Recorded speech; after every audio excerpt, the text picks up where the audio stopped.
fourth episode of S.I.R Spotlight Podcast. I just want to start off by saying Happy Father's Day to all the fathers out there.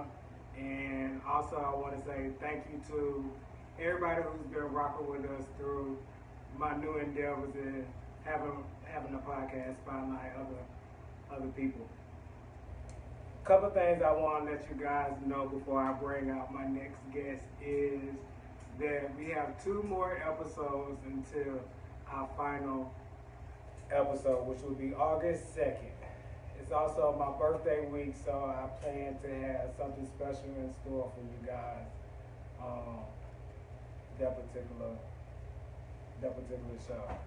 So let's get right to it. Our next guest is an artist by the name of Amoursade.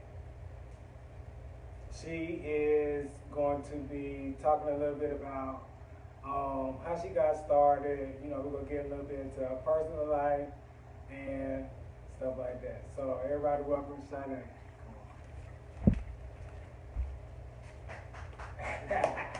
Well, hello. What's up, Sade? What's up? Hello, everybody. How's it going? It's going well, man. It's raining outside.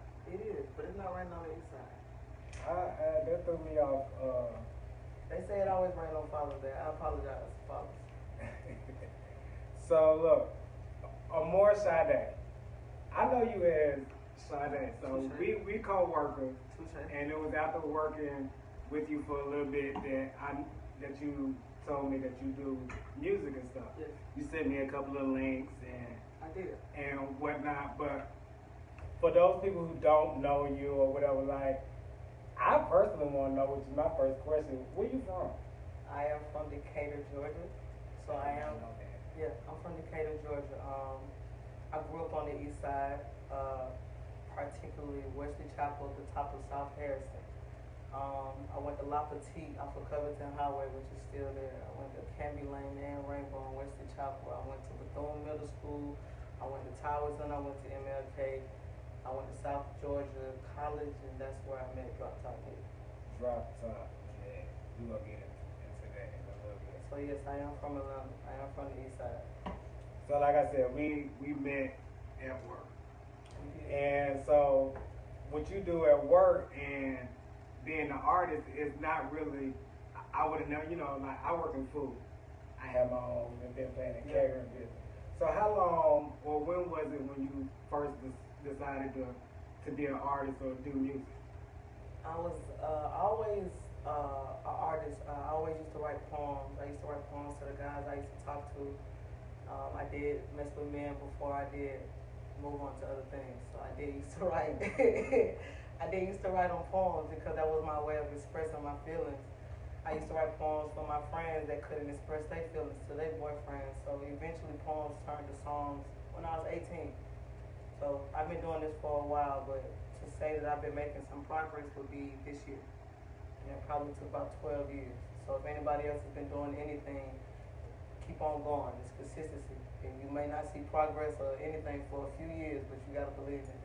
Yeah, stay with it. Stay with it. Consistency Stay is down. definitely important. What kind of bring me to like, so my personal question also is, okay, I know a few people who are artists and they do whatever, some rap, whatever. But when you start being an artist, I heard you say you started by writing poems. Is that like common for new artists to be writing and then come to the front? No, I would say now, back in the day, writing was heavy. Everybody was really big on writing. And when you found out like most of your big old artists didn't write, that hurt you. Because you was like let's say Usher Confessions. That album was so personal. You just knew that he wrote that about Chili. But somebody else wrote that. And just tied in on what he had going on at the time. And that's huge. And you may look back at him as a different artist. He's a great performer. He's a great singer. But as an artist, that's what Prince would always argue, like, who's writing? So that's a big thing. Now young kids are just really into freestyling. Lil Wayne came up with that trend. So if you could just go off the dome and just come out with a great song, I mean, why would a person care about writing? It depends on how it come out. So I would say both. Sometimes I freestyle too. Sometimes some of my songs that I've done, maybe some of the big songs, most of them are probably freestyle. So, what's your style of music? Like, what if you had to like put yourself in a box of art, R&B, pop, rap, whatever. Like, how you describe your music for those who haven't heard Amoursade? I would want to say would be more of a R&B-ish kind of real smooth hip hop with a nice little groove. I wouldn't. It's gonna be R&B and it's gonna be considered rap in that genre, but it's gonna be real smooth. I'm still trying to capture Sade. People might say I might be a female Lil Wayne or Lauryn Hill. I might not get that deep all the time, but I may give you that type of resemblance. But it's gonna be R&B and it's gonna be rap if you want to put me in a box. Okay, now I know you have made a big jump far as actually being able to make money on your music and stuff. What platforms are you on? And how was it going from, just making the music to actually making money off of your music? What platforms are you on? I am on all platforms right now. Which is? Spotify, iTunes, Apple Music, Google Play. Black got Tidal. You on it? I'm on Tidal. Shut up. I'm on all music platforms, Deezer. They send me things any kind of way you trying to consume your music right now. We are out there, and this just happened maybe like a few months ago. So how was the transition like going? I mean, what when I was at work, somebody that used to work there was like, "Are you a SoundCloud rapper?" And she was like, "But I like SoundCloud rappers." Man. No, but it's not bad because that's what I was. Sammy. Oh, okay. So when I really came out with my music, Sammy really was like, "Okay, boom, I'ma listen, repost it on her page, and boom, boom, boom." So it'll be people that you wouldn't even, cause that's a big jump from being a SoundCloud rapper. Like now, for any person that's doing anything, and when I was just making music, like it was cute saying that I was an artist, but it wasn't for real. I wasn't generating no money on it. And if you don't know people that's around you that'll give you features and that'll put you in position, you just got good music and you get some plays from it, but you ain't generating nothing. You just, catch a steam and people know you're doing it. Now it's for real. So every time somebody listening that does go towards me, that does go towards Drop Top Nick, and that is much appreciated. Check us out. We are out there. But yeah, it is nice now. It's a difference. Now the whole point of this podcast is my way of giving back to other people who are investing their time, they support, they love, and backing me in my endeavors. And this is basically, I wanted to give the same platform to other people. So, to your supporters and fans that actually buy your music, download it, how did that make you feel? Amazing just to know that somebody's actually listening. I try to make the music relatable, so that it would just be bigger than the East Side, bigger than Atlanta, so that everybody could feel it. So leaving with me, the song that I made, just knowing that other people can relate to going out and at the end of the night when you're drinking and you're trying to figure out, is you finna go home, and you know you're gonna go home, but before you go home, do you got something or do you got somebody to go home to? That's a relatable song. So just knowing that people can relate and the music catches, then that goes both ways. It's good for me and Drop Top Nick. The beat sound nice, what I'm saying sound nice. It's presented well, you accept it well. It's a nice exchange, just like sex. You talk to me, I talk back. I like it. I love it. I love it. So, when you think of like different artists, they have a look that they are known for, that image or whatever. So, what's yours? I'm going for this mob bitch from the East Side. I like these big old glasses. I get them from mob people. That's how they used to wear their glasses. Niggas that was important. I'm just going for that look. I'm a 9 to 5 bitch that do music, but You know, I'm a real player that grew up around players, so I want to give you this player ambiance. This is Amoursade, giving you remnants of Sade, but you don't know Sade unless you know Sade. I'm trying to let you know with my little look. Like, okay, Atlanta, you know, with my little big old glasses. You trying to figure out, do I like girls? Because I got hoops on, my shirt a little tight, nice little pants. You know, just, you know, doing my thing. I do like girls, I'm doing my thing. That kind of brand. So, okay, sometimes I'm doing my thing. when we be talking at work, we talk about A lot.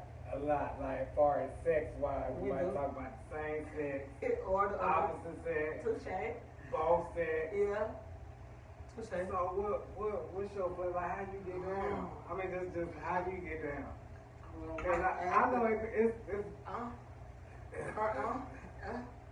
Currently, I'm getting down with one sex. Currently, I am talking to somebody, and I am very. you said one sex, but you didn't say what sex. Oh, I'm on the female side, but the last time I messed around with a man was probably like 3 years ago. So was that mess around or was that like dating? Nah. Just messing around. Yeah, you want to So say. you on date board? Nah, and it just gonna just be all the way. Yeah, I'm a real player. I always felt like niggas was for fucking niggas. You know, I enjoy niggas the way they enjoy me. They probably enjoyed me more. You know, I didn't get too much satisfaction out of it, but you know, at least they did. You know, that's why I had to switch up.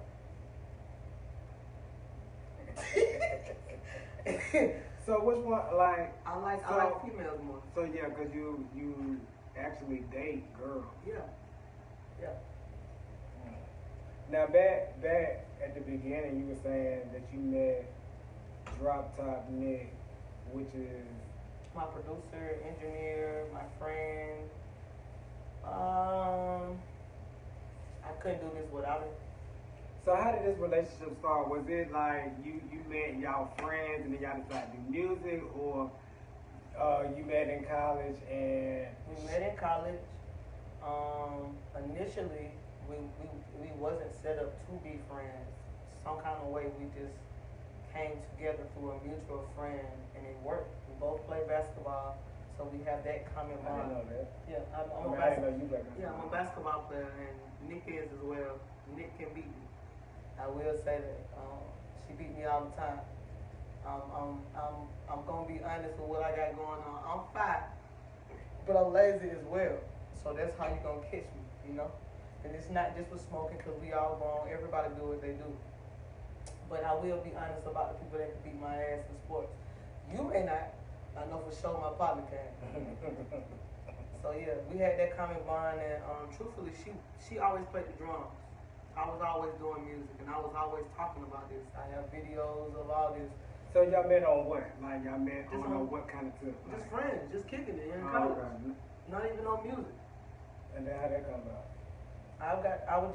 We were just around each other kicking it, and people were just really telling, like saying dream, like saying what they had going on. Somebody seen me and Nick that I was real cool with in France or some shit, somewhere international, doing music. And I'm like, hey bro, like go ahead and just start fucking with the beats or something. Like you play the drums, they already saying you already there.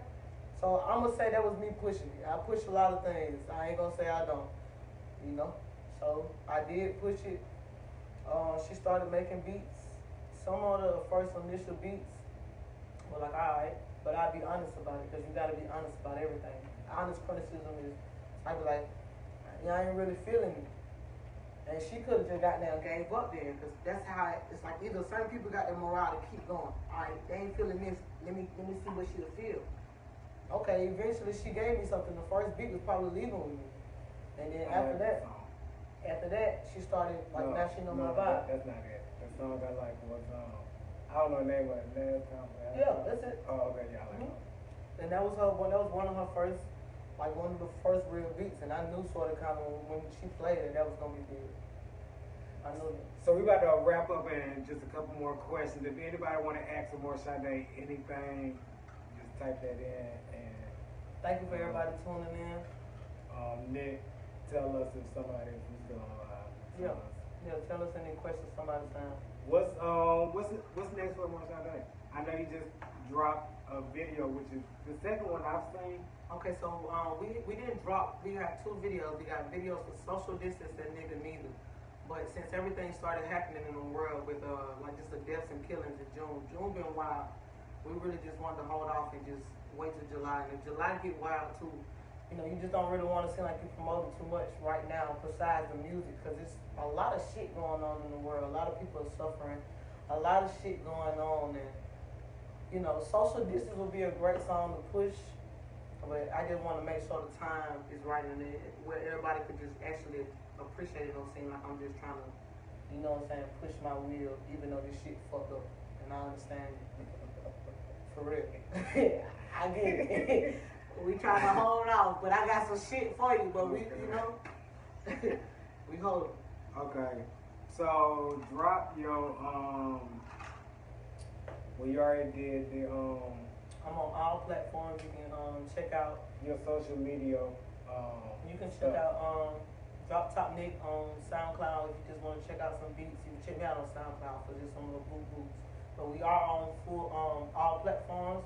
Check us out on all platforms. There are 3 songs out: Leaving With Me, Nigga Neither, and Social Distance. They are all produced by Drop Top Nick. That is my producer. That is my engineer. Check her out as well if you need anything. If you want any features, we do live performances. Drop Top Nick is good on the drums live. Bookers, thank you, David, for the opportunity. No I do talk to somebody to leave me alone. I'm very happy. I talk to somebody to leave me alone. Thank you for being here. She's sweet. She's sweet as hell. I love she her. is sweet. I love her.